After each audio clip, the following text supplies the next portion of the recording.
Love is one of the most powerful forces in the human experience. It has the ability to transform the way we see ourselves, the way we interpret the world, and the way we make sense of our suffering. Yet, paradoxically, love is also one of the most terrifying things a person can encounter. Why? Because true love requires vulnerability, and vulnerability demands courage. It means stepping into the unknown without guarantees, risking rejection, betrayal, or heartbreak, and still choosing to open yourself anyway. And that, more often than not, is where fear creeps in. When two people recognize something powerful stirring between them, the instinctive reaction is not always to run toward it. Sometimes it's to step back. Sometimes it's to protect yourself by denying, delaying, or disguising what you really feel. And here is the strange irony. Both people might be feeling the same thing. Both might be drawn irresistibly to each other, but both are equally afraid of what it would mean to admit it. This is not a matter of weakness.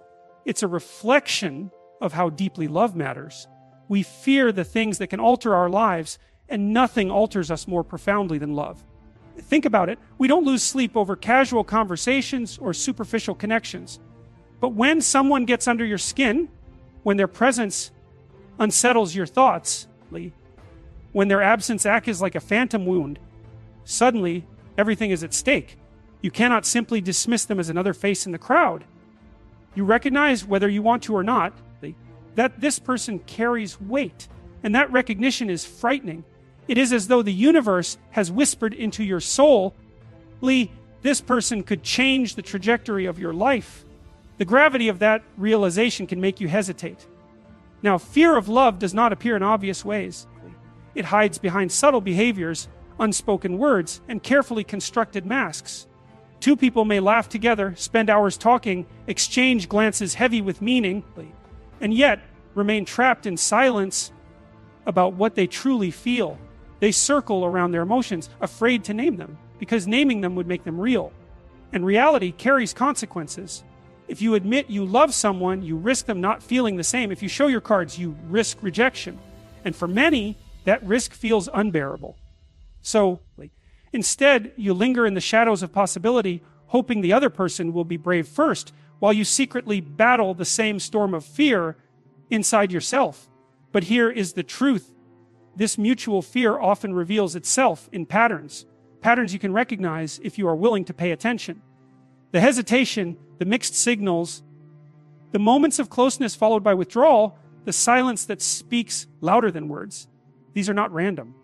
They are signs. They are evidence that two souls are engaged in a quiet dance of longing and fear, circling each other with both desire and hesitation. It is not that love is absent. In fact, the very intensity of the fear suggests how present love actually is. If it were meaningless, there would be nothing to fear. So what happens when both people are afraid? The relationship becomes a battlefield between heart and mind. The heart whispers, move closer. The mind screams, stay safe. The heart says, this is different. This matters. The mind counters, if it matters, you must guard yourself all the more. And so you find yourself stuck, suspended between what you want and what you fear.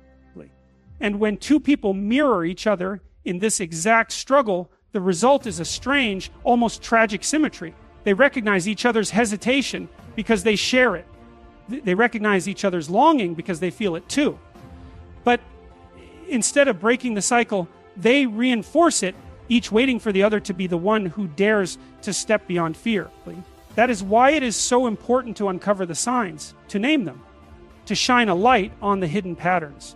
Because when you recognize that your hesitation is not one-sided, that the other person is not indifferent, but equally afraid, something shifts. Awareness creates possibility. You may still feel fear, but you also begin to see the truth behind the silence. And sometimes that recognition alone is enough to spark courage, to realize that what you are both avoiding is not rejection, but exposure. That the enemy is not each other, but fear itself. This is not about blaming yourself or the other person. It is not about saying we are cowards. It is about acknowledging that fear and love are intertwined. Love asks us to step into uncertainty. It demands that we surrender control. And for people who have been hurt, abandoned, or betrayed before, this feels like stepping into fire. But what you must remember is that love without fear would not carry its weight. The very fact that it frightens you means it matters. The very fact that you hesitate means you are standing on the edge of something significant. So, in this journey, we are going to explore 9 signs that you both are afraid to love each other. 9 indicators that what you are experiencing is not indifference, not a lack of care, but the opposite, a depth of emotion so strong it shakes you to your core. You will see how fear manifests itself, not just in silence, but in actions, in timing, in glances, in distance. You will see how 2 people can be locked in a shared struggle, both longing to cross the bridge toward one another, yet held back by the same invisible chains. And as we walk through these signs, I want you to remember one thing: the presence of fear does not mean the absence of love.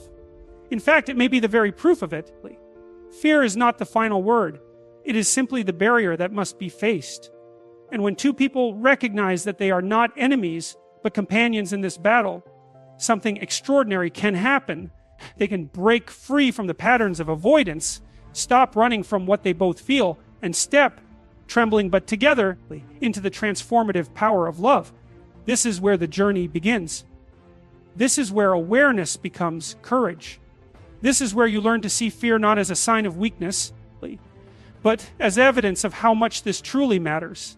The first sign that you both are afraid to love each other is the way silence takes on a weight of its own. It is not the ordinary silence that happens when people run out of things to say, but the kind of silence that lingers because so much is left unsaid. There is an intensity to it, a pressure in the air that makes both of you aware of the unspoken truth hovering between you. You may feel your chest tighten when you're around them, sensing there is something deeper waiting to be expressed, yet you hold back. And they do the same.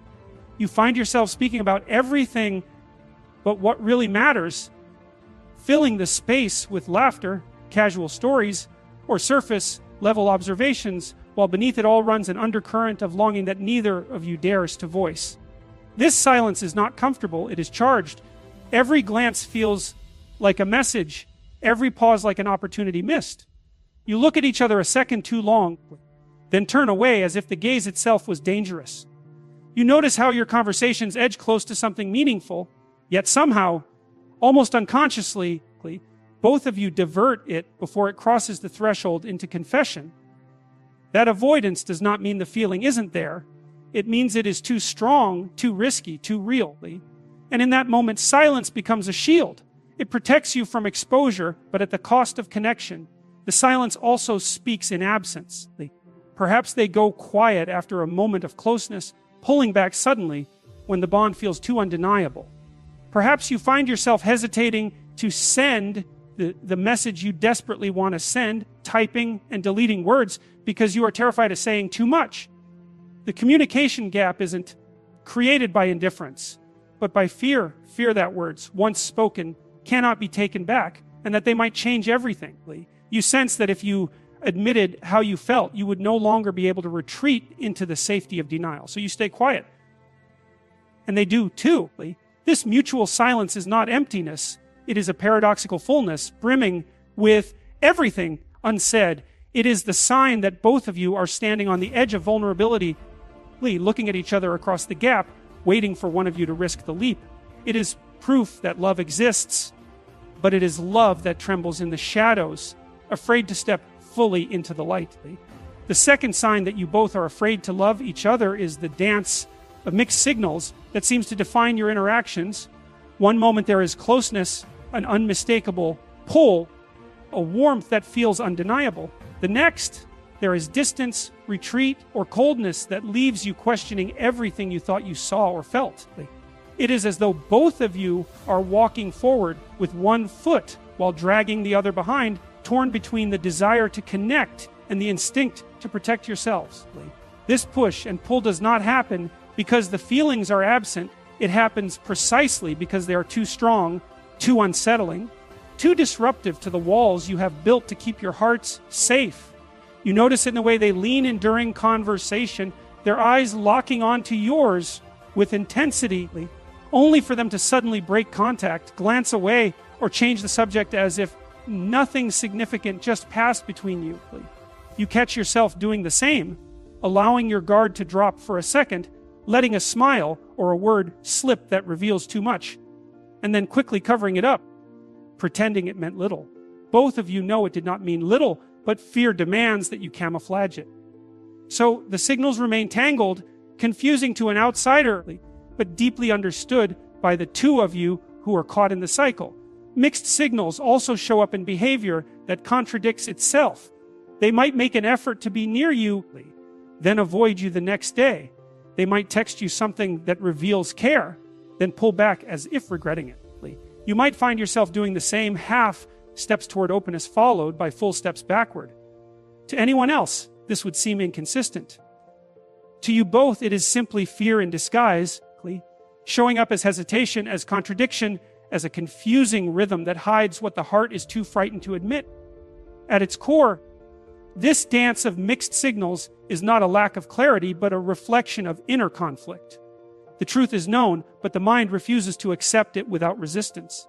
You are both caught in a battle between what you feel and what you fear, and the result is a series of gestures that whisper, "I care, but I am scared."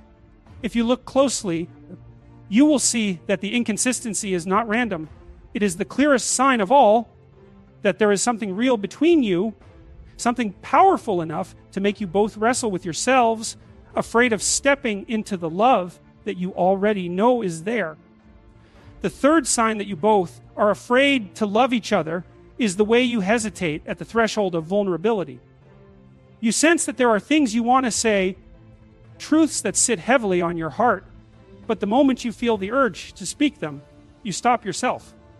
It's not because those words are unimportant, but because they feel too important.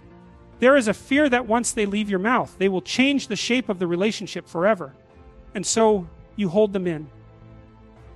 They do the same. Both of you exist in a suspended state of half-truths, sharing just enough to remain close, but never daring to reveal the full depth of what lies within. This hesitation can be subtle. Perhaps they ask about your feelings, and you deflect with humor, a smile, or a vague answer. Perhaps you want to tell them how much their presence means to you, but you dress your words in casualness so it doesn't sound like too much. They mirror this behavior, offering pieces of themselves, but always keeping the core protected. The result is a connection built on fragments, real, meaningful fragments, but incomplete. Both of you sense the fullness of what could be, yet neither has the courage to cross the invisible line.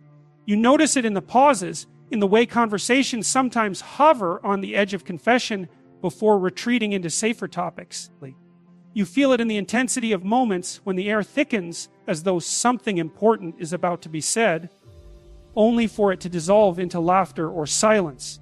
And vulnerability frightens you both because it feels like opening a door that cannot be closed again. Once you show who you are, once you let them see the tenderness, the longing, the hope, you fear losing the power to protect yourself. But here is the paradox: the very fact that you hesitate means the emotions are real. If there were nothing at stake, vulnerability would not be so terrifying. The hesitation is not proof of indifference, but of depth. It is evidence that you are standing on the border between safety and love, both of you aware that one honest word, one unguarded moment, could tip everything over the edge. You remain quiet not because you don't care, because you care too much, and so does the other person.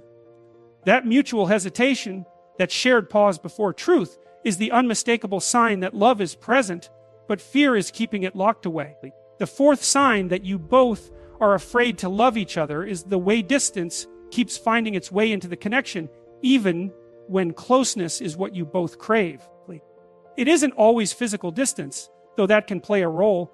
It is emotional distance, the kind that surfaces in sudden withdrawals, in moments of unexplained silence, or in the subtle act of pulling back right after something meaningful has been shared. You feel it in the rhythm of your interactions just when the bond grows stronger. Just when you feel like you are inching closer to something undeniable, one of you retreats. And almost always the other mirrors it. This distance is not rejection. It is a defense. When love feels overwhelming, when the emotions threaten to strip away the careful layers of control you've built around yourself, the instinct is to step back, to breathe, to restore the illusion of safety. So perhaps they stop calling as often after a particularly intimate conversation. Perhaps you wait longer to reply to a message after you feel yourself getting too close. These actions are not random. They are small ways of buying time, of regaining composure, of shielding yourselves from the full impact of what you are beginning to feel. And yet, the distance never feels like indifference. On the contrary, it feels charged with meaning. When they pull away, you notice. When you do the same, you wonder if they notice too. That awareness alone proves the significance of the connection. If either of you truly didn't care, the absence would go unnoticed. Instead, it lingers. The silence aches. The space feels unnatural, like something vital is missing. The truth is that distance, in this context, is not about lack of desire. It is about fear of being consumed by desire. Love has the power to unravel the walls you've carefully constructed around yourself, and both of you know this instinctively. So you retreat, not to escape each other, but to escape the intensity of what being together would mean. The heart longs for closeness, but the mind insists on caution, and the result is this dance of approach and retreat, connection and withdrawal. When two people mirror this pattern, it is a clear sign that love is present, but fear is steering the wheel. The distance is not an absence of emotion, it is proof of its depth. It is the quiet acknowledgement that you are both standing in dangerous territory, the kind of territory where love could grow real, uncontrollable, and transformative. The fifth sign that you both are afraid to love each other is the way overthinking dominates your actions and decisions. Instead of simply allowing the relationship to unfold naturally, every step, every word, every glance becomes something to analyze, to question, to measure. You find yourself replaying conversations in your mind, wondering if you revealed too much or if your silence said too little. They do the same, carefully weighing their words, second-guessing their actions, and holding back what they really feel out of fear that it might tip the balance. This constant mental calculation is not the absence of love. It is the clearest signal of its presence. Because indifference never drives a person into such relentless thought. Overthinking shows up in hesitation. You draft a message and stare at it, rewriting it over and over until you finally delete it altogether. They hover over the call button, wanting to hear your voice, but convince themselves it might be too much. These simple gestures that should feel natural, like complimenting you, asking to see you, or sharing something personal, suddenly feel like monumental risks. And because both of you are caught in this loop of thought, the result is a strange stalemate. You wait for them to act. And they wait for you, while the silence between you grows louder with each passing day. This overthinking is rooted in fear, the fear of misinterpretation, the fear of giving more than the other is ready to receive, the fear of being vulnerable in a way that leaves you exposed. You are both terrified of taking the step that will reveal the depth of your feelings, because you know once it's revealed, there's no going back. So instead, you hover in uncertainty, hoping for clarity while avoiding the very actions that would create it. And yet, this endless cycle of thought betrays the truth. If you didn't care, you wouldn't analyze. If they didn't feel something real, they wouldn't hesitate so carefully before acting. The overthinking is not about lack of emotion, but about the enormity of it. It is the mind's attempt to tame what the heart already knows. The more powerful the connection, the more frightening it feels to risk it. And so, both of you remain trapped in your heads, circling endlessly around the words and actions that might one day bridge the gap, but for now serve only as proof of how deeply you both already feel. The sixth sign that you both are afraid to love each other is the way jealousy surfaces in subtle, almost hidden forms, even when there is no official claim between you. It is not the loud, the possessive kind of jealousy that shouts for attention, but a quiet, unspoken discomfort that rises when you see them give their time, their energy, or their attention to someone else. You may not voice it because you have no established right to, but inside you feel the sting. They feel it too. It might show up as a small change in tone, a delayed response, a sudden withdrawal, or a half-hearted smile that doesn't quite mask the truth. These little moments of unguarded emotion reveal what the two of you are trying so hard to hide, that you already matter to each other far more than you want to admit. This subtle jealousy is one of the clearest signs of unspoken love, because indifference does not ache.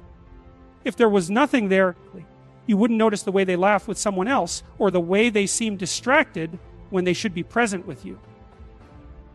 But you do notice. And so do they. The fear comes from acknowledging it, because acknowledging it would be the same as admitting that love already exists. And admitting love means risking rejection, risking disappointment, risking the loss of the fragile balance you both cling to. So instead of confessing, you bury the feeling under pretense, under silence, under carefully chosen words that conceal more than they reveal. What makes this sign so powerful is the mirroring. You catch yourself watching them, and you sense they are watching you. 2, you both notice the smallest changes, the smallest shifts, the slightest suggestion that the other's heart could be drifting elsewhere. And instead of addressing it openly, you both retreat, because fear convinces you that showing jealousy would expose too much. Yet, in truth, these flickers of quiet jealousy are not weaknesses. They are proof. They prove that the bond has already taken root in both your hearts. They prove that beneath the hesitation and the silence, there is a longing so strong it cannot help but reveal itself in moments you wish it wouldn't. It is not the jealousy of control, but the jealousy of care, the kind that only arises when someone has already become important to you. And when it appears on both sides, it is the undeniable sign that the fear of love exists, because the love itself already does. The 7th sign that you both are afraid to love each other is the way timing always seems to become the excuse, the barrier that keeps you from stepping fully into what you feel. You may find yourselves saying things like, "This isn't the right moment," or "I'm not ready," or silently convincing yourselves that one day, maybe later, things will align. And yet, deep down, you both know that the hesitation is not really about time at all. It's about fear. Time becomes the mask, the safe explanation, the convenient reason for holding back, because it is easier to blame circumstance than to admit you are terrified of what love would demand of you. You sense this in the way opportunities slip by. There are moments when you could have said what you really meant, but you told yourself, "Not today." There are times they could have taken a step closer, but they pulled away under the pretense of needing space, focus, or clarity. Both of you are waiting for the perfect moment, but perfection is only an illusion. The truth is that fear hides behind the idea of waiting, convincing you that tomorrow will feel safer than today. But tomorrow comes and the same hesitation remains. This fear of timing also manifests in how you both create conditions for love that keep pushing it further away. You may tell yourself you need to fix your life first, achieve certain goals, or become stronger before you can open your heart. They may say they need more stability, more certainty, more proof before they can take the risk.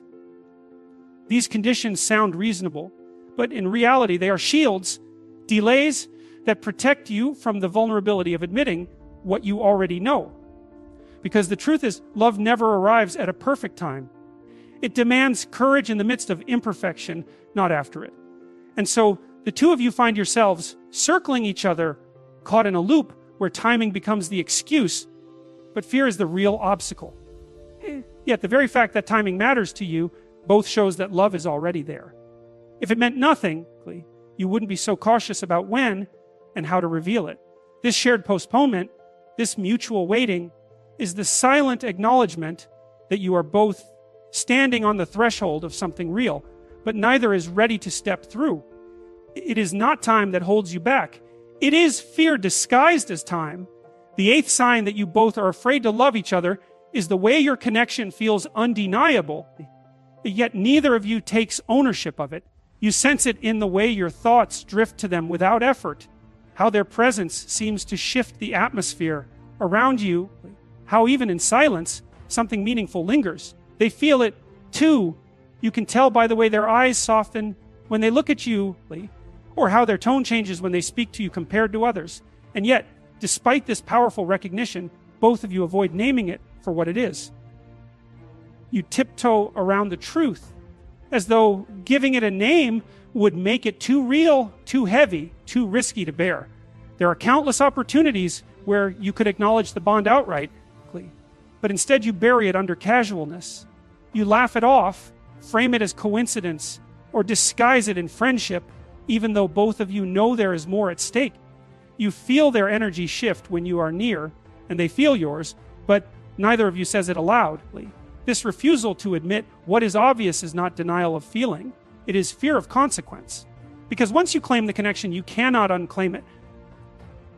Once you admit the love, you must confront the uncertainty of where it might lead. This avoidance often shows up as a strange dance of almost confessions. Words hover on the tip of your tongue, and you can sense the same from them, but something always interrupts. The wrong timing, the sudden shift of subject, the laugh that diffuses the tension.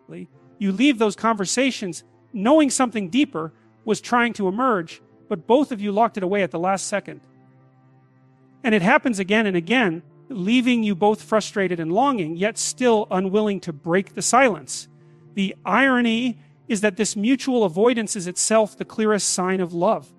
If nothing existed between you, there would be no need for caution. If you were indifferent, you would not fear exposure. The refusal to name the bond is evidence of how real it is. Both of you are protecting yourselves, not from emptiness, but from the overwhelming power of what you already feel.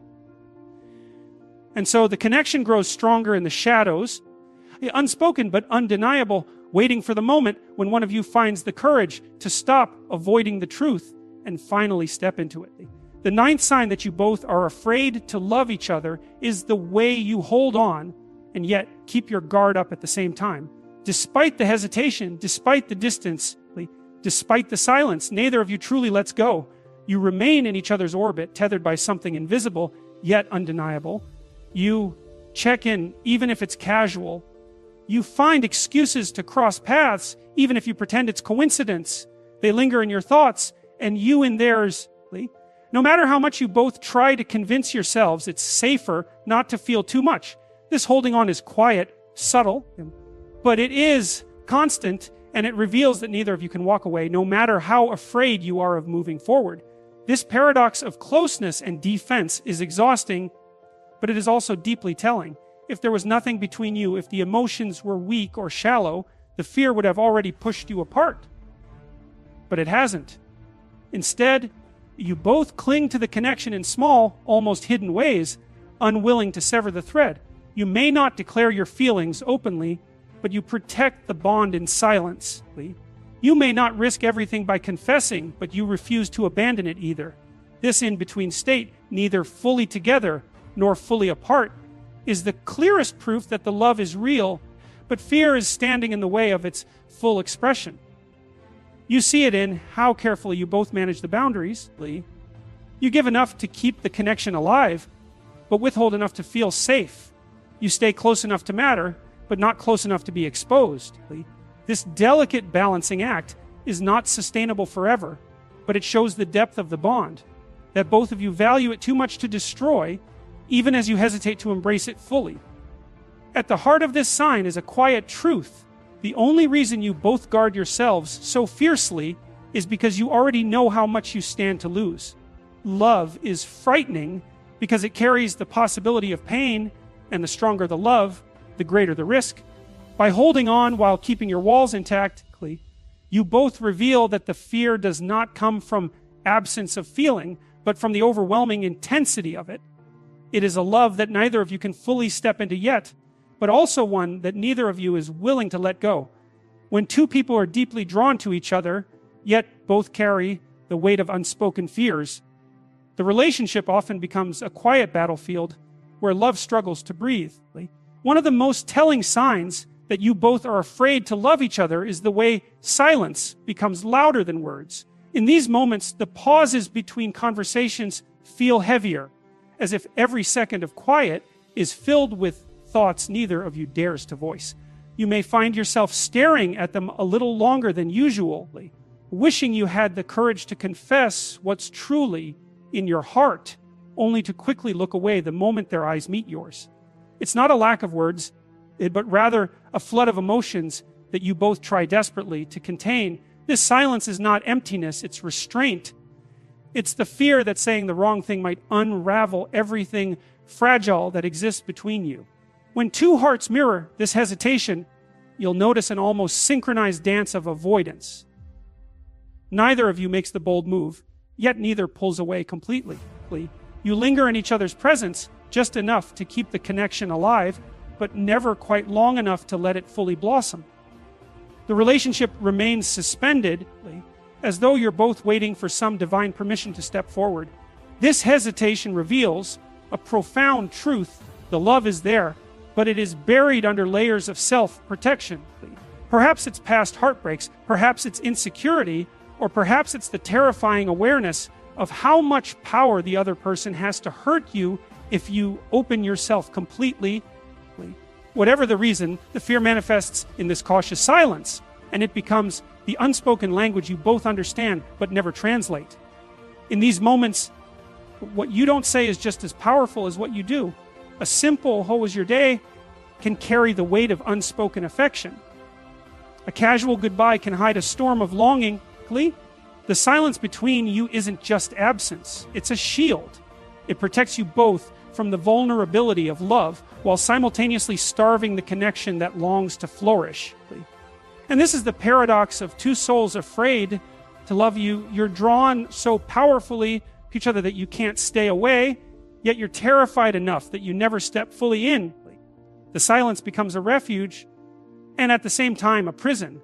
It is the most subtle yet the most powerful sign that you both feel the same way but are equally afraid to admit it. There are moments in life when we sense something just beneath the surface, an undercurrent of emotion that lingers in the air between two people.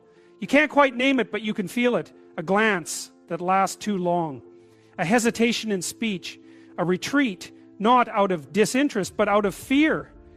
This is the silent battlefield of suppressed feelings. It's easy to assume that if someone feels something deeply for you, they will say it outright. But human beings are far more complex than that.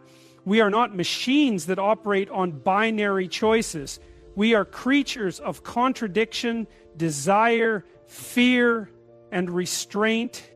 And so it is not uncommon for someone to harbor deep feelings for you, feelings they fight, deny, and suppress, not because you are unworthy of those feelings, but because they themselves are not ready for what those feelings could unleash in their carefully constructed world. There is danger in vulnerability. There is risk in emotional exposure. And for many, it is safer to silence the heart than to speak what it wants. But despite this suppression, the truth finds a way to emerge, subtly, quietly, in tiny signs that only the observant can detect. The first sign lies in the dissonance of their attention. They notice you in the smallest ways. Your laugh, your change in hairstyle, the tone of your voice when you're tired. But they quickly pull back when you catch them observing you. There's an internal tug-of-war between admiration and control. They want to be close, but not too close. Their compliments come wrapped in casual phrasing, almost as if they're afraid that their admiration might betray them. This kind of attention isn't overt, it's reluctant, it's hesitant, but it's real. And it's this very reluctance that reveals how much they're fighting within themselves. The second sign emerges in their inconsistency. One day they're warm, engaged, almost magnetic in your presence. The next, they're withdrawn, cold, or strangely distant. This isn't manipulation, it's not a game, it's emotional confusion. They are struggling to regulate their feelings because the stakes feel too high. They may fear rejection, or worse, they may fear that if they let themselves feel too much, they will lose control. Inconsistency in this context is not apathy, it's internal conflict. And you, being at the center of that conflict, are left navigating emotional waves that make little logical sense, but perfect psychological sense. The third sign is subtle jealousy disguised as indifference. They ask about the people in your life, but do so with feigned disinterest. They notice when someone else seems to get your attention, but they never say it directly. Instead, they might criticize that person lightly or withdraw from the conversation entirely. This is not about possession. It's about a deep, quiet insecurity that you might choose someone else while they're still deciding whether or not they're allowed to choose you. They don't want to admit that it bothers them, because to admit that would expose their feelings. But the emotional spike is there, it's visible if you're watching closely. The fourth sign shows up in the way they treat emotional moments. When you're vulnerable, when you share something meaningful, they lean in. Their guard drops, their tone softens. For a moment, they forget to protect themselves. In these flashes of authenticity, they're not fighting their feelings. They're embracing them, even if only temporarily. But once the moment passes, they might retreat again, as if they reveal too much. This oscillation between connection and detachment is not randomness. It's evidence of a suppressed emotional truth that frightens them. And finally, the fifth sign is in their silence. Not the kind of silence born of boredom or disinterest, but the silence that carries weight. The silence where words want to come out, but don't. Where eye contact is held for a second too long. Where conversations end with something unsaid, hanging heavy in the air. In this silence, they are battling themselves. Their mind says, stay safe, but their heart whispers, tell them. And often, the heart loses that battle. But the remnants of the fight linger in the air, in the things not said, in the pauses that mean more than the sentences. So many people miss these signs, expecting love to declare itself boldly and without ambiguity. But most love, especially the kind that comes with risk and meaning, does not begin with a trumpet blast. It begins with a murmur, a hesitation, a stutter in time, when someone is secretly fighting their feelings for you. The signs are never loud, they are tiny, but they are profound. They live in contradictions and inconsistency. They reveal themselves in the edges of behavior, in the tone, the glance, the moment of retreat. You must train yourself to see beyond what is said. You must learn to hear what silence is screaming. And most importantly, you must never take emotional confusion as rejection. Some people fight their feelings because they care more than they've ever admitted to you or to themselves. That internal struggle doesn't mean the feelings aren't there. It means they are so there, they become threatening to the very structure of the person's life. Be wise enough to notice. Be patient enough to wait. But never settle for being someone's emotional secret forever. If someone is fighting their feelings for you, the time may come when they're ready to stop fighting and start feeling freely. Until then, stay grounded in your own truth. Because when love is true, it will either break through the resistance or it will fade with honesty. But what it won't do, if it's real, is disappear without a trace. People are often under the illusion that human emotion is straightforward. Either someone likes you or they don't. Either they care or they don't. Either they're in or they're out. But reality rarely works like that. We are emotional beings, layered with complexity, born of experiences, fears, hopes, and often wounds that haven't fully healed. When someone begins to develop feelings for another person, those feelings don't always get embraced with open arms. In fact, they're often resisted deeply and silently. Not because the person isn't drawn to you, but because the feelings they have stir something uncertain within them. Something that challenges the emotional framework they've built to survive. The outward behavior of someone in this state is a reflection of an inward battle. They might act normal, they might even be friendly and composed on the surface, but there's a quiet storm brewing underneath. It leaks through in ways they can't fully control. When someone is fighting their feelings for you, they don't come out and say it. They won't hand you a confession. Instead, what you see is the expression of that conflict in tiny, almost unnoticeable ways, especially in how their attention shifts and flickers around you. This is where the first sign begins to show the dissonance of their attention. You'll notice that they see you in a way others don't. They might notice the way you say something, the details of your appearance, your moods, or even how your voice changes when you're upset. But they won't call it out directly. They'll mask it. Maybe they'll mention it in a casual tone or redirect the conversation quickly after saying something that sounds a little too thoughtful. It's a pole that constantly tries to correct itself. They look, they notice, they care, but then they retreat, afraid that too much exposure will betray the very feelings they're trying to hide. What makes this sign so unique is its subtlety. It's not grand romantic gestures that give them away. It's the opposite. It's the fact that their attentiveness doesn't match their words. They might pretend to be indifferent, but their body language, their eyes, the way they check in on you even without needing to, tells another story entirely. This contradiction is the clearest window into what they're battling internally. Their attention reveals longing, but their words or behavior attempt to downplay it. Why do people do this? Why would someone care so deeply and yet try to hide it? The answer lies in emotional defense mechanisms. When someone has been hurt in the past by rejection, betrayal, or abandonment, they learn to protect themselves by controlling how much they invest emotionally. When feelings begin to rise that threaten this control, the instinct is not to lean in, but to pull back. Their gaze lingers not because they're confident, but because they're cautious. They observe you not just because they like you, but because they're trying to figure out whether you're safe to like. Their attention is investigative, but it's also hesitant. This is why the dissonance becomes so apparent. There is a rhythm to it, a pattern.